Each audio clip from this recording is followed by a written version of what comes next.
ఈ ఆశ్రమం గురించి మొట్టమొదటిగా మా అక్క ద్వారా తెలిసింది. నేను ఇక్కడికి వచ్చి చూసిన తర్వాత ఇక్కడ జరుగుతున్న కార్యక్రమాలు అవి చాలా చాలా బాగున్నాయి. ఒక విధంగా చెప్పాలంటే నిర్వహిస్తున్న వాళ్ళ తాలూకా గొప్పతనం నేను ఎలా చెప్పాలో అర్థం కావడం లేదు. వన్ వే బాగా నిర్వహిస్తున్నారు. మీదని ఇక్కడ అనాథలకి వాళ్ళకి హాస్పిటల్ ఉంది, వాళ్ళకి భోజనం వస్తే అంతా ఏర్పాటు ఇక్కడ జరుగుతుంది. చాలా బాగుంది. హాస్పిటల్ కూడా చాలా నీట్గా ఉంది.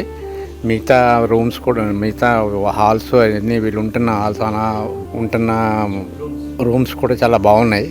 వాతావరణం కూడా చాలా ఆహ్లాదంగా ఉంది. చుట్టూ అంతా ప్రశాంతంగా ఉంది. చెట్లు చేమలతో అంతా బాగుంది. ఇక్కడ వాతావరణం మాత్రం చాలా బాగుంది. అంటే ఇక్కడ అందమని కాదు, ఆహ్లాదకరంగా ఉన్న వాళ్ళందరికీ ప్రశాంతమైన జీవితాన్ని ఇస్తున్నారు శంకర్ గారు, శ్రావణి గారును. అందుకు వాళ్ళకి ధన్యవాదాలు. ఇంకా ఇలాంటి మంచి కార్యక్రమాలు చేయాలని కోరుకుంటూ మీకు ఉంటాను.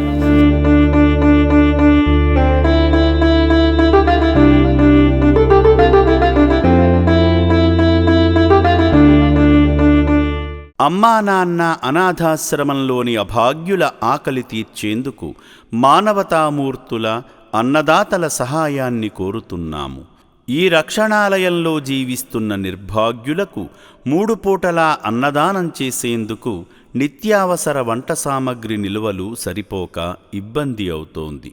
ఈ స్థితిలో ఆకలి తీర్చే మానవతామూర్తుల సాయం కోసం ఈ అభాగ్యులు ఆశగా చూస్తున్నారు. దయగల దాతలారా, వీళ్ళు మీ బిడ్డలే అనుకుని నిత్యావసర వంట సరుకులను అందిస్తే వాళ్ళ ఆకలి తీరడం ద్వారా ఆ పుణ్యమంతా మీకే దక్కుతుంది. సేవాభావంతో మీరిచ్చే కేజీ బియ్యంతో 4 అభాగ్యులు కడుపు నిండా తింటారు.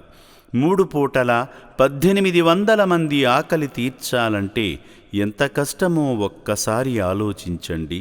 దయచేసి బియ్యము, పప్పు, నూనె, కూరగాయలు ఇలా ఏదైనా సాయమందించి శ్రీ పుణ్యలింగేశ్వరుని అనుగ్రహానికి పాత్రులు కండి.